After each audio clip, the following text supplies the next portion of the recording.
Hello everyone. My name is Riccardo Dare, the Good Vibe and Facilitation Coordinator of Etifor, a spin-off of University of Padua. This lecture has the aim to help you starting to understand the complexity of stakeholder mapping and engagement.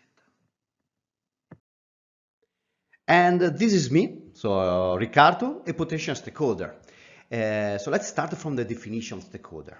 The stakeholders in a process are actors, could be persons or organizations, with a vested interest in the policy, product, project, survey being promoted.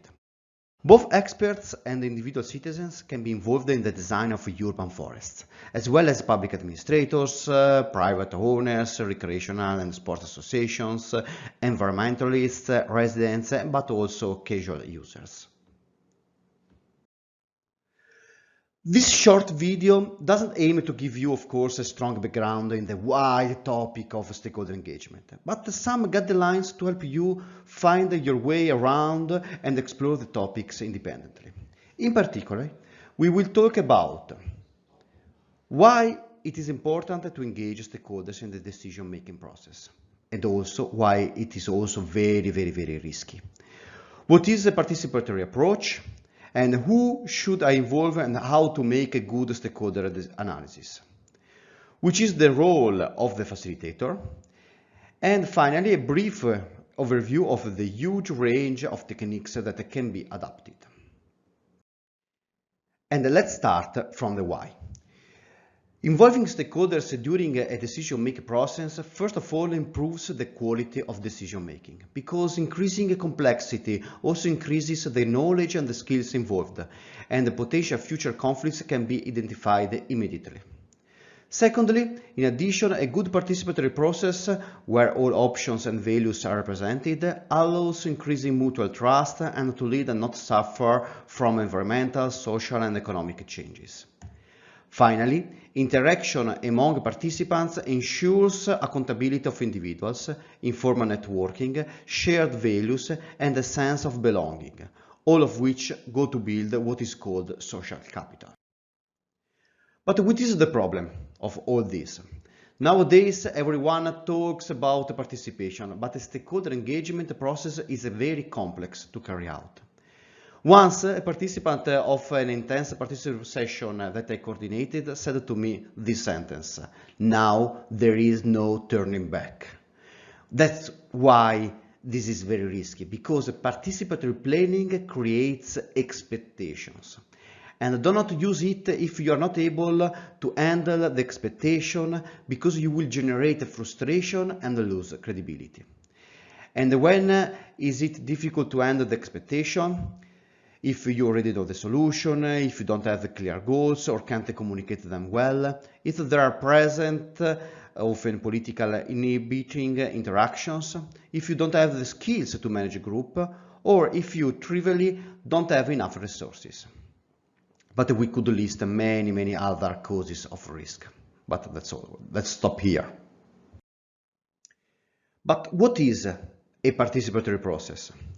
It's the design which considers participation of those who will be the users of the object of the place that you are planning.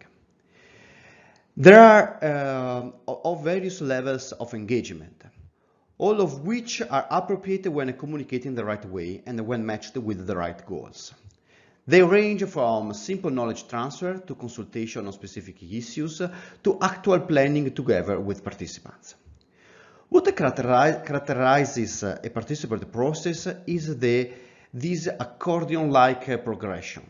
In designing a stakeholder engagement process, you should always allow for moments of divergence, where usually the number of stakeholders involved increases and so does the complexity analyzed, moments called moments of creative chaos, and finally phases of convergence.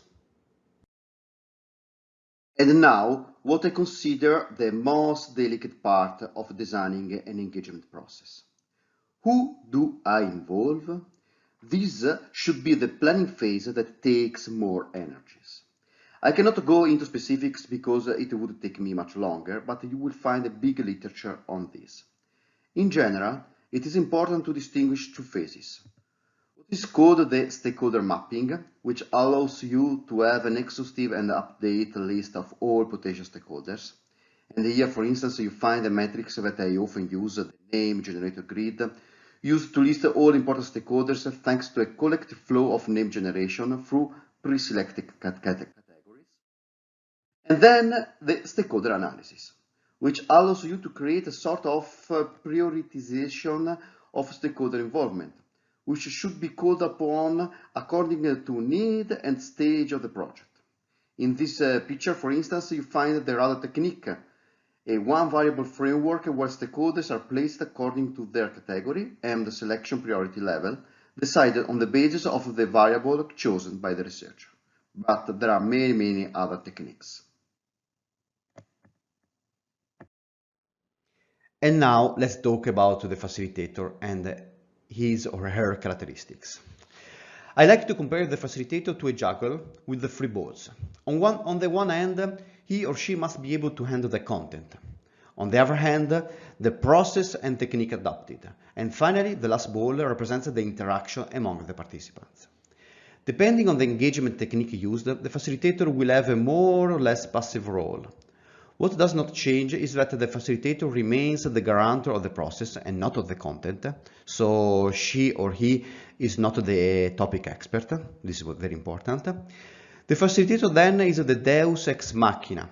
He or she controls every step of the participatory process, stimulating discussion through thought-provoking questions and avoiding any personal comment.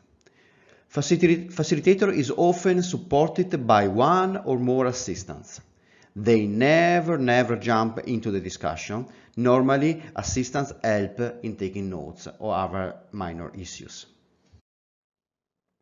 And now the lesson is coming to the end, and the pinecone on my shoulder, probably like you, may have noticed that I have not yet mentioned any techniques for stakeholder engagement. This is because the choice of the methodology should be the last step in planning a stakeholder engagement process. Again, unfortunately, we don't have time enough to go into the techniques in depth, but I'm going to give you an overview of the main techniques that I know and that I normally use. Let's start from the first group of techniques used mainly for listening and consulting, as brainstorming, focus groups, quarter walking, and the work cafe. Each of these techniques has specific rules, and they should be used only if the conditions are suitable. For instance, the focus group, one of the most well-known but also misused techniques, works only with small, homogeneous groups of 6 to 12 people of any kind of expertise. The second group of techniques are used mainly for constructive interaction. In urban forest, for instance, you can use planning for real, future search conference, the problem tree, open space technology.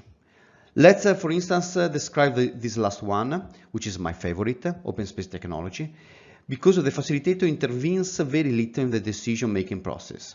It, in fact, starts with an empty program, which is filled on the base of the proposal of participants, who, in turn, become facilitators of their working groups. And finally, there are techniques specific for conflict management, as human maps and the jigsaw.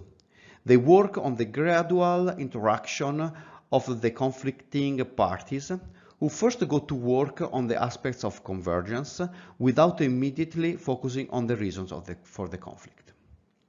But these are just some examples.